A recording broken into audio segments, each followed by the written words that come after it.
جب تم بھوکے ہوئے اللہ نے تمہیں کھانا دیا، اور جب تمہیں خوف ہے، ڈر ہے، اللہ تمہیں امن دے گا۔ الذی اطعمہم من جوع وآمنہم من خوف۔ مسلمان اللہ کے سوا کسی سے نہیں ڈرتے ہیں، یہ قرآن کی آیت ہے، اللہ کے کلام کی آیت ہے یہ۔ لا یخشون احدا الا اللہ، قسم اللہ پاک کی، کسی سے مسلمان نہیں ڈرتا ہے، نہ آج تک ڈرا ہے اور نہ آگے ڈرے گا میرے بھائی۔ علامہ ابن قیم کہتے ہیں رحمت اللہ علیہ، الخوف هو العبادہ ولا یلیق الا للہ۔ خوف ایک عبادت ہے، جیسے سجدہ رکوع ایک عبادت ہے، ویسے خوف بھی ایک عبادت ہے، سوائے اللہ کے کسی کے لیے جائز نہیں ہے۔ ہم ڈرتے نہیں ہیں، ہم ڈرتے نہیں، کسی کے باپ کو ہم نہیں ڈرتے ہیں الحمدللہ۔ فساد برپا ہے، بگاڑ برپا ہے، امن ختم ہو چکا ہے، اطمینان ختم ہو چکا ہے، پیس ختم ہو چکا ہے۔ وجہ کیا ہے؟ قرآن کہتا ہے یہ بگاڑ کیوں ہو رہا ہے، یہ امن کیوں غارت ہو رہا ہے؟ ظہر الفساد فی البر والبحر بما کسبت ایدی الناس، لوگوں کے اعمال کی وجہ سے ہے، بدعمالیوں کی وجہ سے ہے۔ لیذیقہم بعض الذی عملوا، بعض اعمال کا بدلہ چکا رہا ہے اللہ تعالیٰ، تاکہ لوگ اللہ کی طرف رجوع کریں، گناہوں سے معافی مانگے، توبہ استغفار کرے، توحید پر قائم ہو جائیں، شرک کے دروازوں کو بند کریں۔ اللہ کی قسم اللہ کی مدد آئے گی۔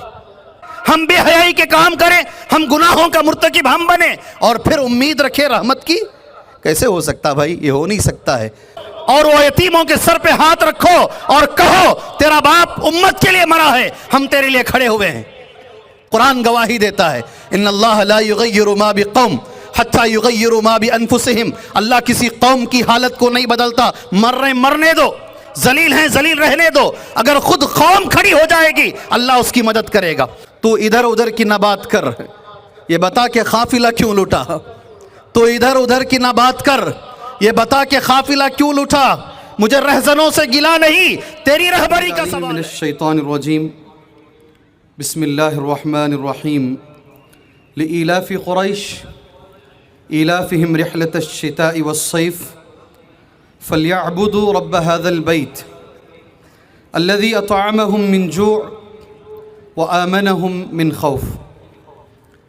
قابل صد احترام صدر جلسہ، اساتذہ اکرام، معزز علماء اکرام، دین کا جذبہ رکھنے والے ملت اسلامیہ کے میرے بھائیوں اور بہنوں، ایک چیز میں آپ کو بتا دوں، انشاءاللہ 5-10 منٹ میں میری بات ختم کر لوں گا۔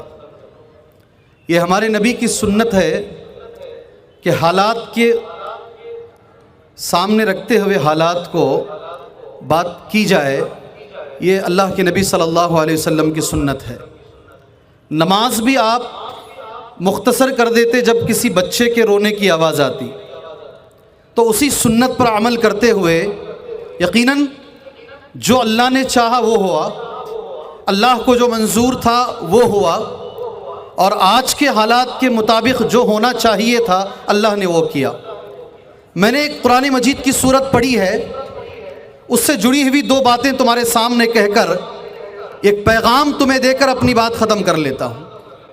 سورہ قریش میں نے پڑھا ہے، ترجمہ اس سورت کا یہ ہے لإیلاف قریش، قریش کی مانوسیت کے لیے، انسیت کے لیے، ایلافہم رحلۃ الشتاء والصیف، 2 سفر، موسم گرما اور موسم سرما کے سفر کے ذریعے سے، فلیعبدوا رب ھذا البیت، اس گھر کے رب کی عبادت کرو، اس اللہ کی عبادت کرو، الذی اطعمہم من جوع، جس نے تم کو بھوک میں کھانا کھلایا ہے، وآمنہم من خوف، اور خوف میں اس نے تمہیں امن دیا ہے۔ آج کا موضوع امن ہے، اور اس کے تعلق سے قرآن میں اللہ نے واضح کیا ہے یہ اللہ کی نعمت ہے۔ جب تم بھوکے ہوئے اللہ نے تمہیں کھانا دیا، اور جب تمہیں خوف ہے، ڈر ہے، اللہ تمہیں امن دے گا۔ الذی اطعمہم من جوع وآمنہم من خوف۔ اللہ کے نبی نے فرمایا صلی اللہ علیہ وسلم، 3 چیزیں جسے مل گئی اسے دنیا مل گئی، اسے ساری دنیا مل گئی۔ پہلی چیز نبی فرماتے من اصبح آمنا فی سربہ، جو اپنے گھر میں صبح کرے امن کے ساتھ، کوئی ٹینشن نہ ہو، کوئی خوف نہ ہو، کوئی ڈر نہ ہو، معافن فی جسدہ، کوئی بیماری اس کے جسم میں نہ ہو، دوسری چیز. اور تیسری چیز عندہ قوت یومہ، ایک دن کا کھانا اس کے پاس ہو، بینک بیلنس بہت بڑا نہیں. 3 چیزیں کسے مل گئی؟ اللہ کے نبی نے فرمایا صلی اللہ علیہ وسلم کأنما حیزت لہ الدنیا، دنیا کلہ، ساری دنیا اسے مل گئی ہے. امن کی بہت بڑی اہمیت ہے ہمارے دین کے اندر. بادشاہ کا دربار ہے، بادشاہ کا نام حبشہ کا نجاشی بادشاہ ہے. جعفر رضی اللہ عنہ تقریر کر رہے ہیں اور تقریر میں یہ لفظ کہہ رہے ہیں، اللہ کے نبی کی دعوت کیا ہے، نبی کیا دعوت لے کر دنیا میں آئے ہیں. کہتے ہوئے حضرت جعفر کہتے ہیں اللہ کے رسول صلی اللہ علیہ وسلم ہمارے اندر جب آئے تھے، ہم میں سے جو طاقتور ہے کمزور کو کھا رہا تھا. کیا لفظ ہے؟ ہمارے اندر جو طاقتور ہے، جس کی لاٹھی ہے اس کی بھینس، جس کی لاٹھی اس کی بھینس، جو طاقتور آدمی کمزور کو کھا رہا تھا. ایسی صورتحال میں نبی آئے، مظلوم کو بچانے کے لیے نبی آئے. یہ اللہ کے رسول صلی اللہ علیہ وسلم کی دعوت رہی ہے. جعفر نے یہی کہا ہے رضی اللہ عنہ. میرے بھائی، امن کی بڑی اہمیت ہے، اور آج کے اس موقع پر اس سے بہتر موقع اس عنوان کے لیے نہیں ہو سکتا. ابھی آ جائیے دوسری بات، جیسے میں نے کہا 5-10 منٹ. کیسے امن قائم ہوگا؟ کیسے امن قائم ہوگا؟ تمہارے میرے گھر میں سکون کیسے آئے گا؟ میں کہتا ہوں ڈر کوئی ڈر نہیں ہے. اللہ کی قسم کوئی مسلمان کبھی ڈرتا ہی نہیں ہے. یقین مانیے، کوئی ڈرتا ہی نہیں ہے، اور جو ڈرتا ہے وہ مسلمان نہیں ہے. یہ ذہن میں رکھیے اس بات کو. قرآن کہتا ہے لا یخشون احدا الا اللہ، لا یخشون احدا الا اللہ. مسلمان اللہ کے سوا کسی سے نہیں ڈرتے ہیں. یہ قرآن کی آیت ہے، اللہ کے کلام کی آیت ہے. یہ لا یخشون احدا الا اللہ، قسم اللہ پاک کی، کسی سے مسلمان نہیں ڈرتا ہے، نہ آج تک ڈرا ہے اور نہ آگے ڈرے گا. میرے بھائی، علامہ ابن قیم کہتے ہیں رحمت اللہ علیہ، الخوف هو العبادہ ولا یلیق الا للہ. خوف ایک عبادت ہے، جیسے سجدہ رکوع ایک عبادت ہے، ویسے خوف بھی ایک عبادت ہے، سوائے اللہ کے کسی کے لیے جائز نہیں ہے. ہم ڈرتے نہیں ہیں، ہم ڈرتے نہیں، کسی کے باپ کو ہم نہیں ڈرتے ہیں الحمدللہ. سوال یہ ہے ابھی 2 لیڈروں نے کھڑ کر بڑے اچھے انداز میں باتیں کہی. میں ان کو علامہ اقبال کا ایک شعر کہنا چاہتا ہوں. تو ادھر ادھر کی نہ بات کر، یہ بتا کہ قافلہ کیوں لوٹا. تو ادھر ادھر کی نہ بات کر، یہ بتا کہ قافلہ کیوں لوٹا. مجھے رہزنوں سے گلا نہیں، تیری رہبری کا سوال ہے. جی رہزن تو کریں گے، امیت شاہ تو کرے گا، مودی تو کرے گا، مگر تم کیا کر رہے تھے میرے بھائی؟ تم کیا کر رہے تھے؟ تو ادھر ادھر کی نہ بات کر، یہ بتا کہ قافلہ کیوں لوٹا. مجھے رہزنوں سے گلا نہیں، تیری رہبری کا سوال ہے. آج ہم ان سے پوچھتے ہیں، ہم ان سے سوال کریں گے. ہمارا حق ہے سوال کرنا. ہم کسی کے باپ سے نہیں ڈرتے ہیں، اللہ کے علاوہ کسی سے ہم ڈرتے نہیں ہیں. یہ ایک بات کر بات ختم کرتا ہوں میں انشاءاللہ تبارک و تعالی. کیسے تمہارے میرے گھر میں امن آئے گا، کیسے ہمارے معاشرے میں امن آئے گا؟ ذرا غور کرو. قرآن کبھی غلط بول سکتا ہے؟ مجھے سوال ہے، میرا جواب دیجئے مجھے. اللہ کا کلام غلط ہو سکتا ہے؟ کبھی نہیں ہو سکتا. قرآن میں اللہ نے کہا ہے سبحان اللہ، یہ جو ہو رہا ہے ہماری وجہ سے ہو رہا ہے. اب ذرا غور کریں، ملک خالی ہمارے ملک کے حالات ایسے نہیں ہیں. سعودی عرب کے بھی حالات کم و بیش ایسے ہی ہیں، لبنان کے بھی ایسے ہی ہیں، مصر کے بھی ایسے ہی ہیں، عراق کے بھی ایسے ہی ہیں، سیریا کے بھی ایسے ہی ہیں. ساری دنیا میں مسلمانوں کی حالت خراب ہے، دن بہ دن نیچے کی طرف گرتی جا رہی ہے. کیوں ہے ایسا؟ ذرا غور تو کرو، دماغ کے دریچوں کو کھولو. قرآن کی ایک آیت اس کا جواب دے رہی ہے. وہی ایک آیت آج میرا پیغام ہے، اور اسی کے ساتھ امن قائم ہو سکتا ہے انشاءاللہ. آپ کے حوالے کر بات میں ختم کروں گا. صرف ہمارے ملک کے حالات نہیں ہے، ساری دنیا میں مسلمان پریشان ہے. ساری دنیا میں. سیریا کے اندر کھول کے دیکھو، جن گھروں میں رہتے تھے ہزاروں نے، لاکھوں گھر خالی پڑے ہوئے، لاکھوں بچے مار دیے گئے. 20 لاکھ بچے مارے گئے ہیں اب تک. کتنے؟ 20 لاکھ بچے مارے گئے ہیں. 10 لاکھ بے گھر ہیں.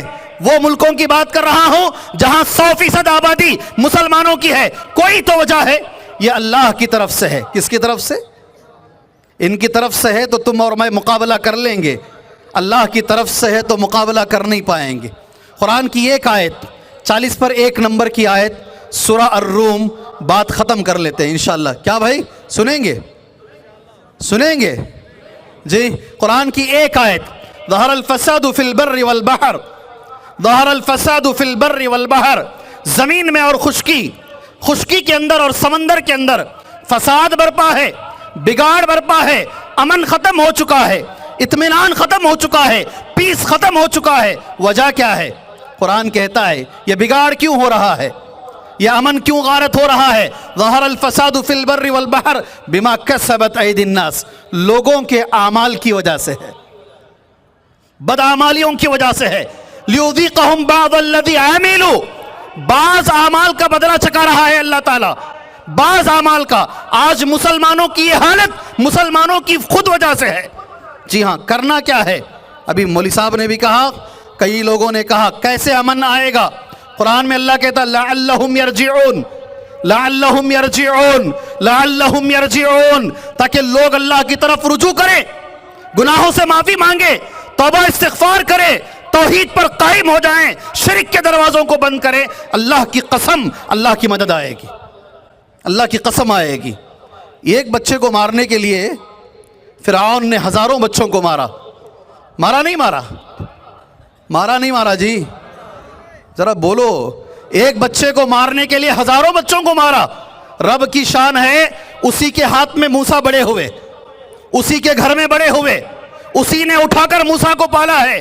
اللہ تبارک و تعالیٰ ان سے غلطی کروائے گا، اللہ ان سے غلطی کروائے گا. ہم اللہ کے ہو جائیں، ہم اللہ کے ہو جائیں، ہم اللہ کو ناراض کریں، ہم بے حیائی کے کام کریں، ہم گناہوں کا مرتکب ہم بنیں اور پھر امید رکھیں رحمت کی. کیسے ہو سکتا بھائی؟ یہ ہو نہیں سکتا ہے، نہیں ہو سکتا. یہ پہلی چیز ہے جو ہمیں آج کرنا ہے، رجوع اللہ. کیا بولتے ہیں اس کو؟ کیا بولتے ہیں؟ رجوع اللہ. وہ ایک سجدہ جسے تو گرا سمجھتا ہے، 1000 سجدوں سے دیتا ہے آدمی کو نجات. جی ہاں، اللہ کی طرف رجوع کریں، توبہ و استغفار کریں، پہلا کام ہے. اور دوسرا کام، الحمدللہ جو بھی ہمارے بھائی اب تک شہید ہوئے ہیں، جو بھی 25 کے قریب ہمارے نوجوان اب تک شہید مرے ہیں، اللہ تبارک و تعالیٰ ان کو اعلیٰ علیین میں مقام عطا فرمائے. ہماری دعا ہے اللہ ان کے گھر والوں کو صبر جمیل عطا فرمائے. اور امت کے لوگوں کی یہ ذمہ داری ہے، جی ہاں، وہ یتیم بچے جن کے باپ مرے ہیں ان کے گھر تک پہنچو اور وہ یتیموں کے سر پہ ہاتھ رکھو اور کہو تیرا باپ امت کے لیے مرا ہے، ہم تیرے لیے کھڑے ہوئے ہیں. جی یہ ہماری ذمہ داری ہے. احتجاجات جاری رکھیں انشاءاللہ تبارک و تعالیٰ. یہ اللہ کا قانون ہے، اگر ہم بدلنا چاہیں اللہ ہمیں بدلے گا انشاءاللہ. سمجھے آپ اس بات کو؟ یہ آخری بات ہے. اگر ہم کھڑے ہوں اور ہم یہ ارادہ کریں اللہ ہم بدلنے کے لیے تیار ہیں، اللہ ہماری حالت کو بدل دے گا. قرآن گواہی دیتا ہے ان اللہ لا یغیر ما بقوم حتی یغیروا ما بانفسہم. اللہ کسی قوم کی حالت کو نہیں بدلتا. مرنے دو، ذلیل ہیں ذلیل رہنے دو. اگر خود قوم کھڑی ہو جائے گی اللہ اس کی مدد کرے گا. اللہ سے دعا ہے، میں نے وعدہ کیا ہے تمہارے سے 10 منٹ میں بات ختم کروں گا. اللہ سے دعا ہے اللہ کہنے سے زیادہ سننے سے زیادہ اللہ ہمیں عمل کرنے کی توفیق عطا فرمائے.